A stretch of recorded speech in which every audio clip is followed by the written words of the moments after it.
Seguimos en Entre Líneas, último bloque, y vamos a hablar de, bueno, a partir del caso de Pablo Carrizo que hemos estado hablando desde lo político. Sí, son casos que exponen una situación que por ahí es diaria, pero que, bueno, la ponen de nuevo en la agenda pública, ¿no? Sí, tal cual. Bueno, y es bueno siempre hablarlo. Sí, por supuesto. Bueno, está con nosotros el doctor Mariano Correa, juez de niñez, adolescencia, violencia familiar y género. ¿Sí? Lo dije de corrido. Doctor, gracias por venir. Por nada. Bueno, celebro esta iniciativa de ustedes. Bueno, decíamos, un caso que tiene una figura pública, por ahí obliga o pone un poco más sobre la escena el tema. ¿Cómo está hoy la situación? ¿Cómo se ve desde un juzgado esto de la violencia de género aquí en Río Cuarto?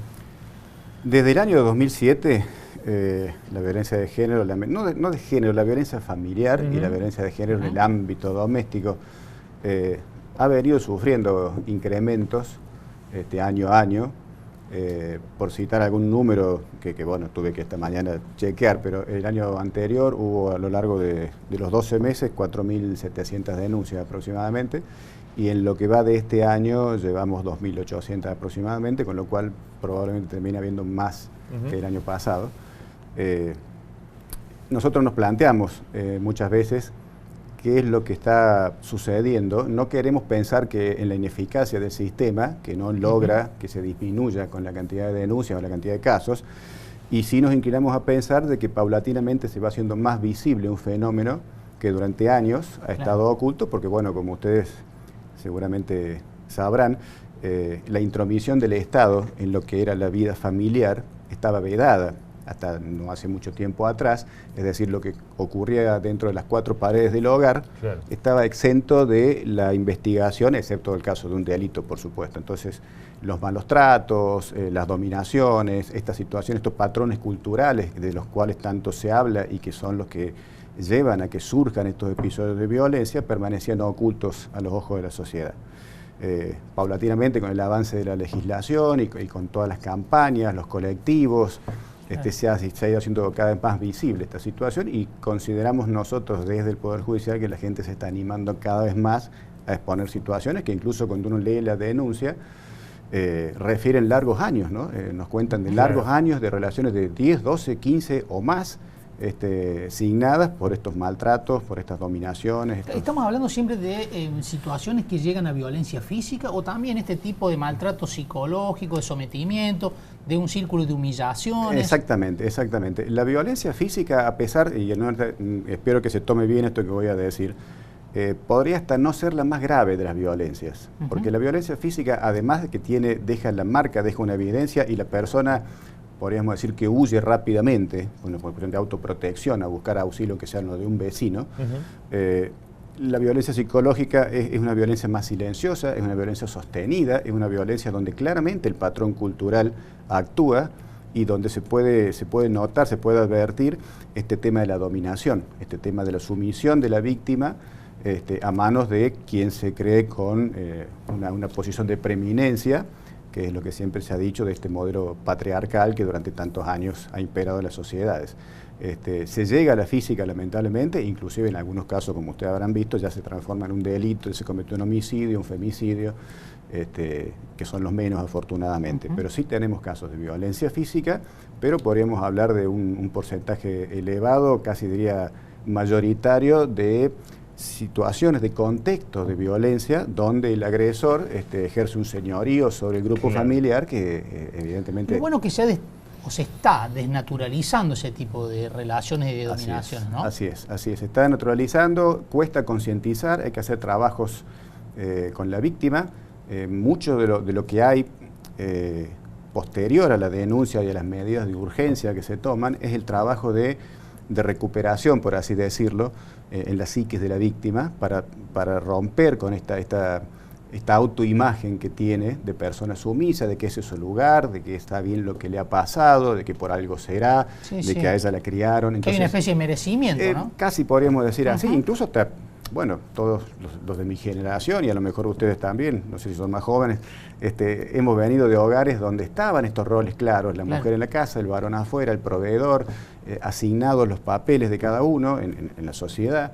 Bueno, romper con eso es todo un trabajo, y es lo que a veces motiva alguna mirada escéptica del que no está muy embebido en el tema, que dice, tanta ayuda y tanta asistencia a la víctima para que dentro de un mes vuelva con el agresor.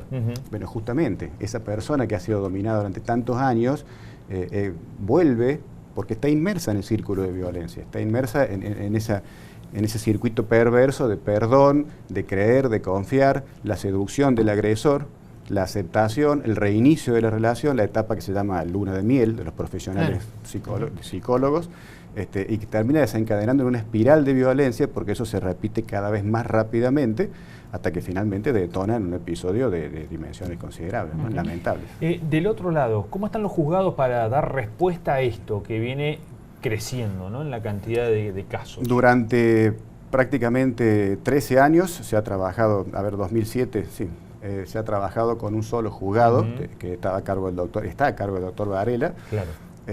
Donde, bueno, había los funcionarios y los empleados eran los que se consideraban suficientes para la atención de esta problemática. Con la apertura del segundo juzgado, que es el que está a mi cargo, se reparte un poco el personal, se incorpora nuevo personal y en la actualidad tenemos un plantel de 15 sumariantes o instructores, que son las personas que están en contacto directo con la recepción de denuncias y con la primera atención de la causa, más tenemos 7 funcionarios y 2 jueces.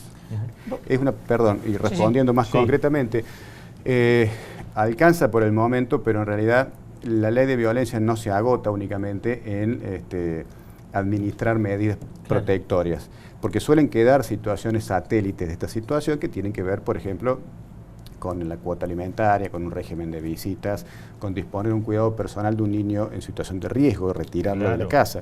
Entonces, todo eso, una vez solucionado la emergencia, el riesgo y tomada la medida inmediata, requiere de un trabajo y requiere de personas con preparación que puedan contactarse con la víctima, que puedan contenerla, que puedan encaminarla para solucionar toda esa problemática cuando no se hace directamente desde el propio juego de violencia, ¿no?